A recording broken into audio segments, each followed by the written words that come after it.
Simple lang yung recipe natin ngayon pero masarap. Nag-request kasi yung anak ko na magluto naman daw ako ng adobo. Kakayahan ko pagluto ng adobo. Yan. Old version kumbaga.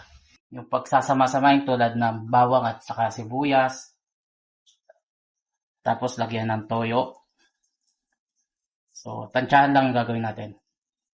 Suka. Paminta.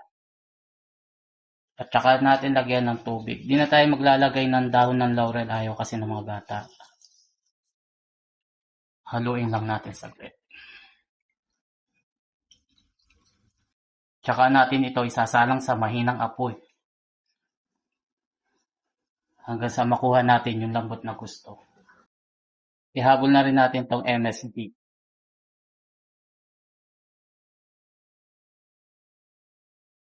So, i-adjust na lang natin yung soy sauce niyan mamaya kapag kakulang pa sa alat.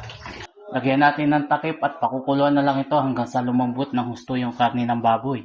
Mahigit 1 oras kung pinakuluan yung karne para siguradong masarap yung pagkakaluto sa adobo. Nag-request din yung mga bata na lagyan ko ng patatas yung adobo. Kaya bumili na lang ako ng 1 piraso at saka ko hiniwayan sa manipis at pinrito muna bago ko ilagay. At syempre para mas lalong ganahan dapat meron tayong siling panigang. Pagkatapos nga ng mahigit 1 oras, eto na at luto na yung ating pork adobo. Pagkatapos ng mahigit 1 oras, eto na at kakain na tayo mga lods. Alang-halong biro, ang lambot ng pagkaluto nyan, mahigit 1 oras ba naman eh. Yun o, alang-halong biro, kanyama na.